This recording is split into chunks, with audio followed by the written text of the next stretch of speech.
नमस्कार दोस्तों, आज का हमारा टॉपिक है उरु या उर्वी मर्म। अब ध्यान देना है बेटा, उरु या उर्वी मर्म ये हमारे चारों शाखाओं में उपस्थित है, लेकिन स्पेशली बाही नाम दिया गया है। क्यों? हमारे हाथों के मर्म के लिए, मतलब हाथों में भी उरु या उर्वी मर्म है, उसी मर्म को क्या बोला गया है? बाही, जो हाथों में उपस्थित है। ध्यान रखना बेटा, ऊर्ध्व शाखागत उरु या उर्वी मर्म को क्या बोला गया है? बाही। एक बात। दूसरी बात, इसकी सिचुएशन के अनुसार इसका नाम बाही पड़ा। कैसे?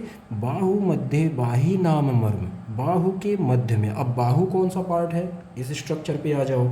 ये है हमारा शोल्डर, ठीक है। शोल्डर के बाद ये वाला पार्ट क्या है? ब्रेकियम, है ना, ब्रेकियम या आर्म। और ये वाला पार्ट क्या है हमारा? फोर आर्म, ठीक है ना। फोर आर्म और आर्म के बीच में एक संधि है, कौन सी? एल्बो, या उसी को आयुर्वेद के अनुसार क्या बोलते हैं? कोरपर संधि। तो कोरपर संधि के ऊपर वाला जो पार्ट है वो क्या है हमारा? बाहु, ठीक। वहीं पर ही, कहाँ पर? बाहु के मध्य में कौन सा मर्म? बाही नाम मर्म, ठीक है ना। दूसरा पॉइंट, तत्र शोणित शयात बाहु शोषः। तत्र शोणित शयात मतलब रक्तक्षय जन्य क्या होगा? बाहु शोष। इसके अप्लाइड एस्पेक्ट है। तो चलिए सबसे पहले अपन देखते हैं इसकी सिचुएशन। तो ये तो हुई बाहु के मध्य में किसकी?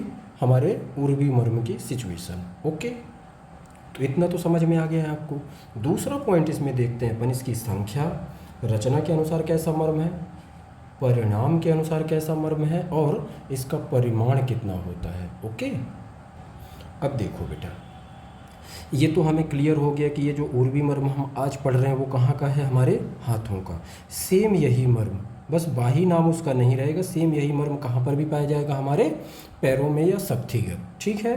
तो यहाँ पर हमें सिर्फ दो ही दिखाई दे रहे हैं। दो का मतलब हमारे राइट हैंड और लेफ्ट हैंड में, ठीक है। बस ये डायग्राम सेम ही है, बस यहाँ बोन और कुछ स्ट्रक्चर्स दिखाने के लिए डायग्राम बनाया गया, ना कि दोनों हाथ है, ठीक है। मैं एक ही हाथ में दिखा रहा हूँ। तो अब इसकी सिंपल सी बात करते हैं संख्या की। तो कितनी संख्या होगी? हमने चारों शाखाओं में देखे एक एक, तो कितनी संख्या हो जाएगी इसकी? 4। तो उर्वी मर्म या उरु मर्म की संख्या कितनी बेटा? 4, ठीक।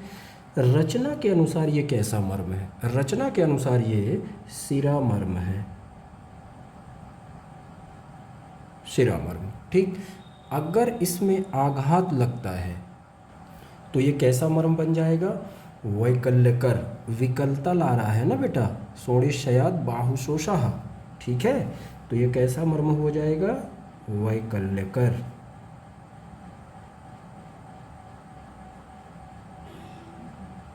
तो ये हो गया है आपका परिणाम के अनुसार। और परिमाण, इसका कितना परिमाण बताया गया संहिताओं में बेटा? 1 अंगुली परिमाण, ठीक है। ओके, अब यहाँ पर देखो बेटा, अब इस 1 अंगुली परिमाण के अंतर्गत कौन कौन से स्ट्रक्चर आएंगे? कौन कौन से आएंगे बेटा? एक तो ब्रेकियल आर्टरी, दूसरा ब्रेकियल वेन, तीसरा मीडियन नर्व, चौथा अल्नार नर्व, पांचवा स्ट्रक्चर रेडियल नर्व, और लास्ट में biceps and triceps brachii muscle, ठीक है। इनको देख लेते हैं। पहला स्ट्रक्चर देखते हैं अपन, ब्रेकियल आर्टरी। इसके अंतर्गत ये देखो बेटा, ये रेड कलर में हमने दिखाया ना, ये कौन सा स्ट्रक्चर है? Brachial artery. ये है आपकी ब्रेकियल आर्टरी। तो ये पहला स्ट्रक्चर है, इसी को फॉलो कौन करेगी? Brachial vein. थर्ड स्ट्रक्चर है मीडियन नर्व, बहुत इंपॉर्टेंट है बेटा। ये देखो, एक ये येलो कलर में ये मीडियन नर्व भी इसी पॉइंट से होते हुए गुजर रही है। तो ये कौन सा स्ट्रक्चर हुआ? Median nerve, median nerve. अब अल्नार नर्व की बात कर लेते हैं। नेक्स्ट में अल्नार नर्व है हमारे पास, ठीक है। तो ये जो साइड से ये देखो दिख रही है, ये कौन सी नर्व है? अल्नार।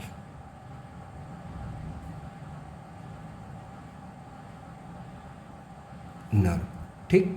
और लास्ट स्ट्रक्चर है वो, सॉरी, नर्व वाला लास्ट कौन सा point? Radial nerve. Radial nerve कहाँ पे होगी?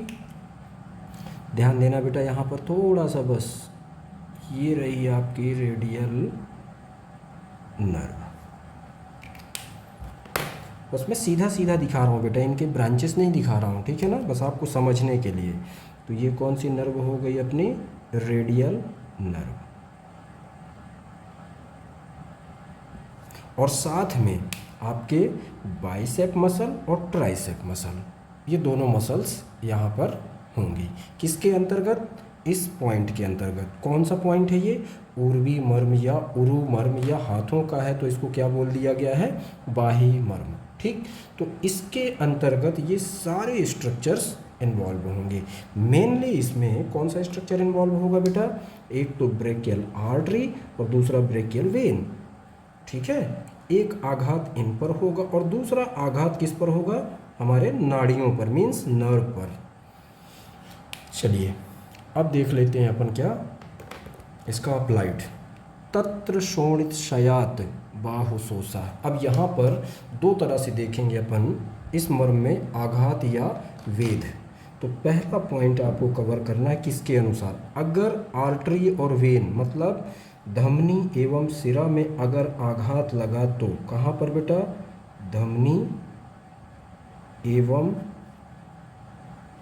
सिरा इन्वॉल्व है अगर आघात के अनुसार, तो क्या होगा, पहला अप्लाइड। तो क्या बताया गया यहाँ पर, क्या बताया गया है यहाँ पर अप्लाइड, शोणित शयात बाहुशोष, ठीक। तो ये कैसे क्या होगा, इस पे क्या प्रॉब्लम आएगी,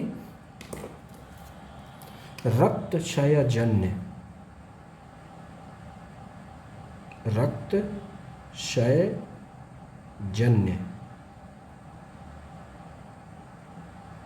क्या होगा, बाहुशोष।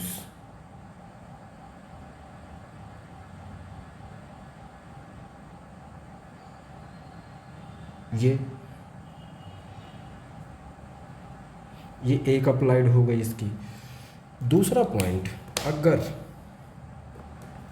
नाड़ी में भेद हुआ तो नेक्स्ट पॉइंट क्या होगा बेटा, अगर नाड़ी, नाड़ी मतलब अभी बता रहा हूँ बेटा, नाड़ी में वेद या ट्रॉमा या एक्सीडेंट हुआ तो, नाड़ी मतलब median nerve, ulnar nerve, radial nerve, ठीक है। अगर यहाँ पर आघात हुआ तो क्या होगा, तो ध्यान रखना बेटा यहाँ पर प्लीज़, क्या होगा, अभिघात जन्य बाहुशोष।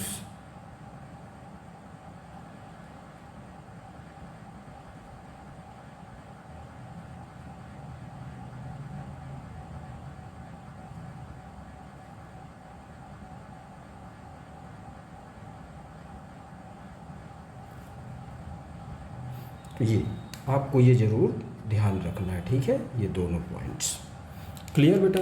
तो ये तो हुआ हमारा क्या, उर्वी या उरु या बाही मर्म।